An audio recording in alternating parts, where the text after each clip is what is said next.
पूरे देश में अशांति का, भय का, नफरत का, हिंसा का माहौल बनाया गया।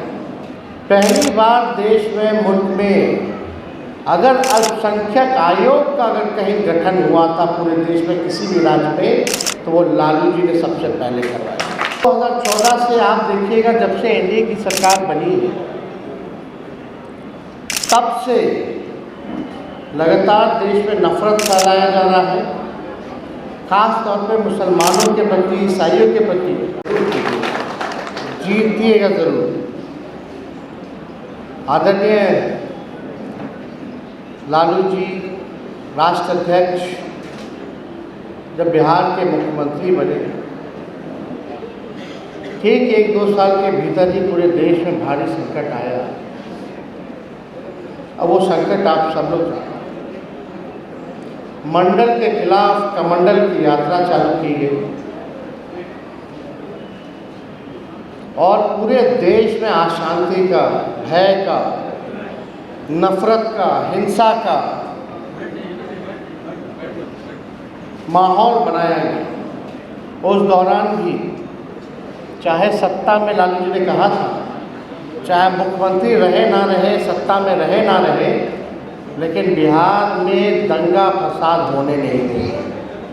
और उस दौरान आडवाणी जी को जब रथ यात्रा थी तो गिरफ्तार किया। जब लालू जी मुख्यमंत्री बने, आजकल बहुत लोगों को पता नहीं होगा, मालूम नहीं होगा, जहन में नहीं होगा, हम तो बहुत छोटे थे, लेकिन जब हमको जानकारी में आए, जाने, तो हमको उचित लगता है कि नई पीढ़ी के लोगों को भी ये बताया जाए। पहली बार देश में, मुल्क में अगर अल्पसंख्यक आयोग का अगर कहीं गठन हुआ था पूरे देश में किसी भी राज्य में, तो वो लालू जी ने सबसे पहले करवाया। सिर्फ आयोग ही नहीं, अल्पसंख्यक कल्याण मंत्रालय सबसे पहली बार बिहार में बनाई गई थी, लालू जी के नेतृत्व में बनाई गई थी। तब पूरे देश भर में, केंद्र में इस चीज़ को लागू किया।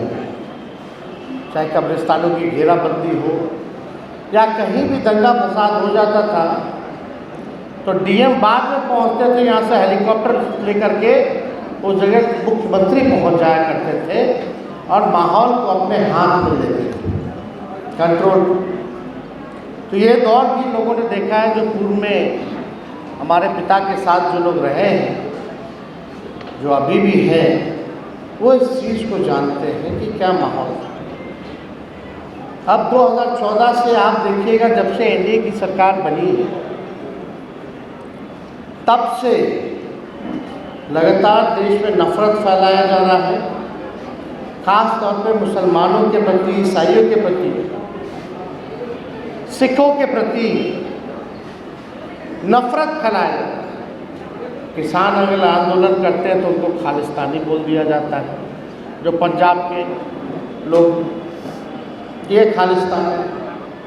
मुसलमान भाई अपने अधिकार के लिए लड़ते तो उनको आतंकवादी बता दिया जाता है, देश से भगाने की बात कर दी जाती है। इसी प्रकार से क्रिश्चियन समूह के लोगों के साथ भी होता। लगातार ऐसे बिल लाए गए, चाहे ट्रिपल तलाक हो, चाहे आपका सीए हो, एनआरसी हो, धारा 370 हो, यूनिफॉर्म सिविल कोड की बात की जा रही थी, या आपका आप देखिएगा अभी जो माहौल जो बना हुआ है, वक्फ बोर्ड को ख़त्म करने की, आप लोगों की ज़मीन को समाप्त करने की लिए एक बिल लाया गया। तो लगातार पढ़ाई, दवाई, कमाई, सिंचाई पे बात नहीं हो रही है। ये जो एनडीए की सरकार है, केवल नफरत वाले जो बिल हैं, जो गैर संवैधानिक जो बिल हैं, वो लाने का काम करती है। लेकिन हमारे दल ने, चाहे कोई भी परिस्थिति रही हो, कोई भी हमारे दल की संख्या रही हो, हम लोगों ने अपने विचारधारा से समझौता नहीं किया। इन सारे गैर संवैधानिक बिलों का हम लोगों ने विरोध किया।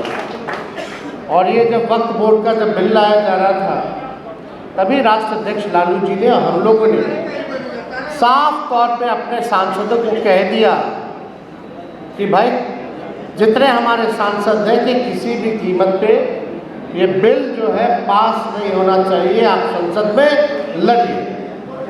और हमारे सांसदों ने मजबूती के साथ दोनों सदनों में इस बिल के खिलाफ जो है लड़ाई लड़ी।